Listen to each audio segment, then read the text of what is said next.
बताइए, इक्वेटर पर कौन कौन सा देश गुजरता है? किरिबाती। आप लोग सहमत हैं इस बात से? ज्योग्राफी ऑफ एशिया मैंने कहा है 7 महादेश हैं, उसमें अंटार्कटिका को भूल जाइए, तो 6 तो मेजर है ना। हाँ, तो इक्वेटर एशिया के संदर्भ में पूछ रहे हैं ना, ठीक है, वो कोई इशू नहीं है। आप लोग का भी टेस्ट है और एक ही महादेश का है जिसका 10 दिन से हम नाम ले रहे हैं। कौन सा महादेश? एशिया। तो कोई दिक्कत है उसको पढ़ने में कि कोई पीला चावल लेके संकल्प लेना पड़ेगा? हैं? देखिए, यदि रोज़ का काम रोज़ कीजिएगा तो समय आने पर सारा काम हुआ मिलेगा, और आज का काम कल के लिए छोड़िएगा तो अंतिम दिन सारा काम बचा हुआ मिलेगा। आपको रास्ता खुद चुनना है, रोज़ का काम रोज़ या 19 दिन का काम एक दिन। आप समझ लीजिए, ये सोच रहे कि हर जैसे एशिया देश में क्या 10-50 सवाल पूछ सकता है? सत्यजीत, क्या पूछ सकता है एशिया में? एशिया में क्या नहीं, कुछ भी पूछ सकता है। जैसे एशिया में कौन कौन सा देश लैंडलॉक्ड है? एशिया के कितने देश लैंडलॉक्ड? एशिया के कौन कौन से देश ट्रॉपिक ऑफ कैंसर पे पड़ते हैं? उन देशों के नाम क्या हैं? तुमको चुप रहने के लिए बोले ना, या तो क्लास से बाहर जाना पड़ेगा, ज़्यादा बोलोगे तो शांति से बैठो। आप लोग बताइए, एशिया के कितने देश ट्रॉपिक ऑफ कैंसर गुजरते हैं? नहीं पता। अब आज मंगलवार है, कल बुधवार है, परसों इसका टेस्ट है, तो परसों ही पढ़ना है। हमने तो यहाँ तक कल बताया था आप लोग को। कल आप तो क्लास में लाइव थे ना, तो याद नहीं हुआ? जैसे एशिया का चौथा सबसे अधिक पॉपुलेटेड देश कौन सा है? पॉपुलेशन पूछे, तो ये तो हल्का प्रेशर है, परीक्षा में तो इससे ज़्यादा प्रेशर रहेगा ना। देखिए क्या क्या पढ़ना है ये समझिए। एशिया के हम सब पढ़ा चुके हैं, वीडियो में कल था वो आप देख सकते हैं उसको, नहीं तो आप ढूंढ लीजिए। ये सवाल का जवाब क्या, कितने देश, 4 देश सबसे ऊपर से हैं पॉपुलेशन में, 4 देश जो एरिया में सबसे टॉप पर हैं, 4 देश जो सबसे नीचे से हैं पॉपुलेशन में, 4 देश जो एरिया में सबसे नीचे से हैं। इस तरह के आपको डेटा याद है, ठीक है। इसके अलावा जो मेजर लेक्स हैं वह किन किन देशों से टच करते हैं, उनका लोकेशन कहाँ पर है, फिर जो सागर है वो कहाँ कहाँ पर है, ठीक है। इसके अलावा किन किन चीज़ों का प्रोडक्शन में कौन कौन सा देश आगे है, ये सारी बातें। देखिए क्या है कि यह सोच के रोज़ मत पढ़िए ना कि यह इस परीक्षा के लिए महत्वपूर्ण है या नहीं है। ऐसा सोचिएगा ना तो ये सोचने में जितना टाइम लग रहा है उतना में वो काम हो जाएगा। जैसे कोई घरेलू औरत है, यदि यह खाना बनाने से पहले सोचने लगे कि क्या बनाए, ये बनाए, जल्दी हो जाएगा, ये बनाए, तो जितना देर सोचने में लगता है ना उतना में एक सब्जी बन जाएगा, ये कट जाएगा। समय का सदुपयोग करना सीखिए।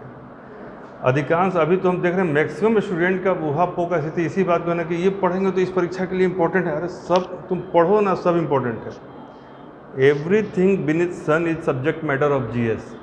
जब आपके सिलेबस में, चाहे वो यूपीएससी का सिलेबस हो, चाहे बीपीएससी का सिलेबस हो, चाहे टीचर का सिलेबस हो, चाहे दरोगा का सिलेबस हो, सब में एक वर्ड कहीं ना कहीं मिल जाता है, इसका नाम है सामान्य जागरूकता। आप ढूंढ के देखिए आपके सिलेबस में ये है कि नहीं वर्ड, और यदि यह वर्ड है तो यह क्या है, ढाल है, कवच है, किसके लिए? आयोग के लिए। अब ये पूछने के बाद यदि पूछता है कि बताइए कि सबसे पहले कौन सा अंतरिक्ष यान अंतरिक्ष में गया था, तब बोलिए कि तो दिया ही नहीं था कि पूछेंगे, तो सब क्वेश्चन में देना पड़ेगा उसको, इतना डिटेल सिलेबस देना पड़ेगा। क्या यह सामान्य जागरूकता का विषय नहीं है? आप बताइए सबसे पहले कौन सी महिला, ज्योति आप बताइए, सबसे पहले कौन सी महिला अंतरिक्ष में गई थी? अंतरिक्ष में गई थी? कौन महिला सबसे पहले अंतरिक्ष में गई थी? स्टैटिक जीएस है, अफसोस वैलेंटिना तेरेस्कोवा, ठीक है। सबसे पहला मेल कौन गया था? Sushma, Yuri Gagarin, Yuri Gagarin. सबसे पहला कुत्ता कौन गया था? तुम बोलो, तुम ही से पूछ रहे हैं? नहीं, डी से नहीं था, लाइका, कुतिया थी, ठीक है ना। तो ये क्या, ये सामान्य जागरूकता का विषय नहीं है? यदि पूछ दे सबसे पहला गांधी शांति पुरस्कार किसको मिला था, इस बार का गांधी शांति पुरस्कार किसको मिला है? गीता प्रेस को। यानी 2021 का जो इस बार अनाउंस हुआ है वह किसको मिला है 2021 का अनाउंसमेंट हुआ है परसों, और मिला है किसको? गीता प्रेस। लेकिन यदि पूछ दे कि पहला गांधी शांति पुरस्कार किसको मिला था, 1995 में गांधी शांति पुरस्कार की शुरुआत हुई थी। अंतर्राष्ट्रीय गांधी शांति पुरस्कार की हम बात कर रहे हैं। ये 2 या 3 ऑप्शन दीजिए, बता दें। Marshal Tito, U Thant, Julius Nyerere, Boutros Ghali. शायद में तुम जवाब बोलो तो लॉक कर दे। 4 ऑप्शन है, U Thant, Marshal Tito, Boutros Ghali और जूलियस नेरेरे। तुम्हारा लॉक हो गया ना, चेंज नहीं करना है, ठीक है। सी तो 2 बार अलग अलग बोले, नाम बोलो। जूलियस नेरेरे, यूथ हंट, आप बोलिए जूलियस नेरेरे। ये जनरल अवेयरनेस है कि नहीं है ना। यदि पूछ दे कि बर्मा की एक नदी का नाम बताइए, तो बोलिए कि नहीं हमारे सिलेबस में नहीं है।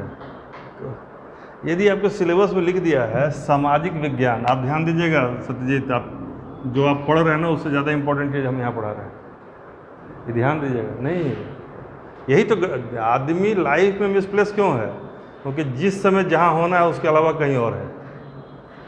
मतलब खेलने, जब खेल रहे हैं तो सोच रहा है कि हम पढ़े क्या है नहीं, मतलब पढ़ाई करते तो ऐसे करते, बस आँख पे आके बॉल लग गया, क्योंकि सपना की दुनिया में। आज जब पढ़ रहे हैं तो सोच रहे हैं कि खेलते तो छक्का मार देते तो किताबें फट गया। तो बी वेयर यू आर, ठीक है ना। सामान्य जागरूकता यदि लिख रहा है तो इसमें बताइए कि हम क्या चीज़ ऐसा है जो छोड़ दे, जो सामान्य जागरूकता में नहीं आएगा। हम मान रहे हैं कि बहुत ज़्यादा डीप नहीं जाएगा, ये भी मान रहे हैं, लेकिन क्या बीपीएससी के पास ये छूट नहीं है इसके आधार पर कि वो कुछ भी आपसे पूछ ले। भारत का पहला लोकसभा अध्यक्ष कौन था, ये आपके लिए इम्पोर्टेंट है कि नहीं है? नहीं, हम आंसर नहीं पूछ रहे हैं, इज इट इम्पोर्टेंट और नॉट, हम ये पूछ रहे हैं। भारत के अंतरिम सरकार जो बनी थी उसमें कृषि मंत्री कौन थे, यह महत्वपूर्ण है कि नहीं है? तो इस तरह के सवाल जब महत्वपूर्ण, जागरूकता का विषय है। एक विषय, एक टॉपिक लिखा है आपके इसमें, बहुत लोगों को दिक्कत है, लिख दिया सामाजिक विज्ञान। क्या लिखा है? सामाजिक विज्ञान या सामाजिक अध्ययन, जो भी कहिए। अब इसमें क्या क्या विषय आता है आप बताइए। What comes under this subject? SST में क्या आता है? हिस्ट्री आएगा कि नहीं आएगा? हिस्ट्री आएगा तो हिस्ट्री में यस कर दें, ठीक है। ज्योग्राफी आएगा, कुछ हद तक आएगा, बहुत ज़्यादा नहीं आएगा लेकिन आएगा, यस करना पड़ेगा। सिविक्स यानी कि पॉलिटी, पॉलिटी आएगा। इकोनॉमिक्स, ईवीएस भी रख लीजिएगा, ज्योग्राफी में आ जाएगा। साइंस का और ये दोनों का बीच का चीज़, चलिए इतना रखते हैं। अब ये जो हिस्ट्री यहाँ पर आ गया तो ये पूछ ले आपसे कि अशोक के बृहद शिलालेखों की संख्या कितनी थी? अशोक के बृहद शिलालेखों की संख्या कितनी थी? तुम लोग को दिक्कत हो रहा है? कितना? 12 था। 8 जगह पे 12 था। गलत है, गलत है, कॉन्फिडेंस के साथ गलत है। 14। कितनी संख्या थी? 14। कितने जगह पर थे? 8 जगह पर। तो क्या यह इसमें पूछ देगा तो बहुत संभावना है कि नहीं पूछेगा, लेकिन पूछ देगा तो मना कर दीजिएगा कि नहीं, ये हमसे सिलेबस से बाहर पूछा है। नहीं, जब आपका हिस्ट्री का मतलब क्या होता है? अब आइए, एंशिएंट नहीं आएगा इसमें, मेडिवल नहीं आएगा, मॉडर्न आएगा। तो जब ये तीनों आएगा तब उसने क्या किया कि भाई ज़्यादा इसमें से नहीं आएगा, कुछ सवाल आएगा, तो कुछ आने के लिए भी पूरा पढ़ना पड़ेगा ना। और ये तो हम बात कर रहे हैं आपको मतलब बेसिक चीज़ों की। अब लिख दिया सामान्य मानसिक अभियोग्यता। क्या वर्ड है? सामान्य मानसिक अभियोग्यता, जनरल मेंटल एबिलिटी। वही लिखा जो है हम बोल रहे हैं, लिखा वर्ड यही है, सामान्य मानसिक अभियोग्यता। तो ये चीज़ लिखा है, तो क्या आपको नहीं पढ़ना पड़ेगा? तो ये सारी चीज़ें हैं। हिस्ट्री देखिए, आपको करना क्या है कि जनरल नॉलेज हिस्ट्री का होना चाहिए आपको, with special focus on modern India. उसमें भी स्पेशल फोकस ऑन स्वतंत्रता का संग्राम। अब स्वतंत्रता का संग्राम का शुरुआत कब से होगा ये तो बताना बड़ा मुश्किल है। 1857 से ही हो रहा है, उसके पहले हम जो आंदोलन बताए उसमें नहीं है। हर आंदोलन में वहाँ पर जो व्याप्त तंत्र है उससे लड़ाई है कि नहीं है, लोकल तंत्र से लड़ाई है। जब उससे लड़ाई है तो उसको उखाड़ फेंकने का चाहत है कि नहीं है, तो उखाड़ फेंकने का चाहत भी है, तो लड़ाई भी है, चाहत भी है, और एक प्रतिक्रिया भी है, और एक अंततः क्या आएगा, परिणाम भी है। तो इन्हीं परिणामों का समेकित रूप क्या है, आज़ादी। गुरुवायूर में यदि आंदोलन हो रहा है तो क्या उसका संबंध फाइनली आज़ादी में उसका कुछ योगदान नहीं है, कहीं ना कहीं है। ये क्लियर हो गया कि आप लोग ऐसा नहीं समझिए कि जो भी पढ़ रहे हैं इस ज़्यादा जोर लोग इसी पर लगा देना कि ये नहीं पढ़ना है, ये पढ़ना है, ये नहीं पढ़ना, ये नहीं पढ़ना। अरे जैसे ये उस तरह की बात हो जाएगी ना कि आपको लैंडमाइंस बिछा हुआ है और उसके बीच से निकलना है। अब कभी भगवान न करे कभी लैंडमाइंस के बीच से आप लोगों को निकलना पड़े, लेकिन उसमें क्या होता है कि चोट कम लगेगा, दर्द ज़्यादा होगा। ब्लैंकेट आपको यदि ओढ़ा दिया जाए या बोरा पहना दिया, देखिए पहले किसी को बोरा पहना देते थे, ऊपर से लाया और जूट का बोरा डाल दिया और एक डंडा मारा, इसे अब तो दिख नहीं रहा कहाँ से डंडा आ रहा है। तो अब मान लीजिए डंडा यहाँ पे आ रहा है तो वो एक बार बेचारा पीछे से हाथ किया, चूँकि इस बार डंडा लगा तो अगला डंडा यहाँ से लग गया। अब वो हाथ कहाँ रखेगा, ऐसे कि एक इधर एक उधर, तब तक डंडा लगा सर से, अब वो क्या करेगा। तो तीसरा जो डंडा आएगा ना तो उसके अंदर पूरे शरीर में डर हो जाएगा, शिवर कांपने लगेगा दो ही डंडा में, क्योंकि उसको पता नहीं कि अगला डंडा कहाँ से आएगा। तो यदि आप कहें कि ये नहीं पढ़ना है तो इसे कूद गए उधर, ये नहीं पढ़ना कूद गए इधर, तो आप नाचते रहिएगा। उतना में जो पढ़ने वाला है वो शांति से सब पढ़ के निकल जाएगा।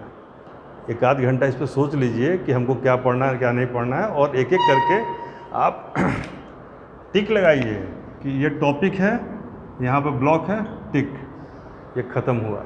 ये टॉपिक है, ये ब्लॉक है, ये ख़त्म हुआ। ये टॉपिक है, ये ब्लॉक है, यह ख़त्म हुआ। तब ना आपको लगेगा कि at the end of the day I have got something. और वो हमने आपको तीन चीज़ में क्या दिया ब्लॉक में लगाने के लिए, 1707 से 1947। पहला टिक इसमें लगा दीजिए कि मेरा ख़त्म हो गया। ज्योग्राफी ऑफ एशिया, दूसरा टिक इसमें लगा दीजिए। दिक्कत है, ये अनपच कर देगा क्या, ये चीख चीख के खाना मांगेगा, नहीं मांगेगा। और जून के प्रतियोगिता दर्पण से करेंट अफेयर्स, यानी 37 शुरुआती 37 पेज, फिर 62 to 64 पेज, और प्लस एक दो और चीज़ें, इतना ही तो पढ़ना। और इसको आपको थर्सडे को इसका एग्ज़ाम देना है। लेकिन इसको पढ़ते समय यह पूरी तरह से ख़त्म होना चाहिए। तब क्या होगा कि अगली बार जब आप टेस्ट देंगे तो उसमें यह एशिया की जगह यूरोप रहेगा, जून की जगह जुलाई नहीं रहेगा, आगे का तो रहेगा ही, पीछे का 4 महीने और रहेगा। क्योंकि फाइनली हमें इसमें कितना करना है, 1 ईयर करना है। तो 1 महीना में आपको दिक्कत हो रहा है, 1 ईयर में कितना दिक्कत होगा। फिर यूरोप भी आपका ख़त्म हो जाएगा, और यहाँ पर आप एक नए विषय का इतना ही बड़ा क्षेत्र, हो सकता है इंडियन पॉलिटी का ख़त्म कर रहे हैं। तो 2 ही सप्ताह में आपका क्या होगा, 2 मेजर सब्जेक्ट ख़त्म हो जाएगा, ज्योग्राफी का 2 कंटिनेंट ख़त्म हो जाएगा, दर्पण का 6 महीने का करंट ख़त्म हो जाएगा। और आप क्यों ख़त्म होगा, क्योंकि आपने रोज़ का काम रोज़ किया। आप वेट नहीं कर रहे हैं कि नहीं हम जमा मत कीजिए, अंगूर बन जाएगा, उल्टा पिरामिड हो जाएगा, नहीं हो जाएगा।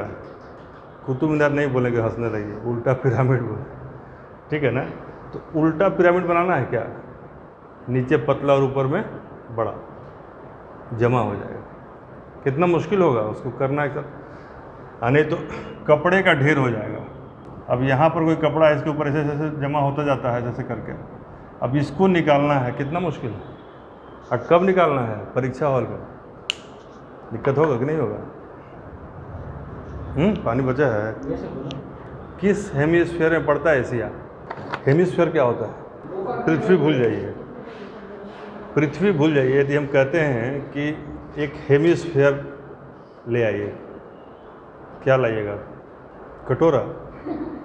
किसी भी गोले को जब दो भाग में काटते हैं तो गोले का एक भाग को हम लोग गोलाब कहते हैं। क्या कहते हैं? गोलाब। और इस हेमिस्फीयर का हिंदी कहते हैं गोलार्ध। क्या होता है? गोला का अर्ध। क्या है? गोला का अर्ध, गोलार्ध। तो गोलार्ध जो है वह दो भाग में कटा। पृथ्वी क्या है? गोला है। इसको हम दो तरीके से काट सकते हैं, एक इक्वेटर के पैरेलल और एक प्राइम मेरिडियन के पैरेलल। तो इसका कितना गोलार्ध बनेगा? एक गोलार्ध बनेगा नॉर्दर्न एंड साउदर्न, और एक गोलार्ध बन सकता है ईस्टर्न और वेस्टर्न। लेकिन कभी भी इसका नॉर्थ ईस्टर्न गोलार्ध बन सकता है? नहीं बन सकता है। तो इसको क्या कहा जाता है? किस हेमिस्फीयर में पड़ता है? Eastern and northern. North eastern नहीं होगा, लेकिन क्या होगा? जैसे कि यदि हम कोई वेस्ट का आदमी बोले तो बोलेगा यह ईस्टर्न गोलार्ध हेमिस्फीयर में, कोई साउथ का आदमी बोलेगा ये नॉर्दर्न में है, और कोई नॉर्थ का होगा तो बोलेगा ये हमारे गोलार्ध। समझा? इसीलिए नॉर्दर्न ईस्टर्न।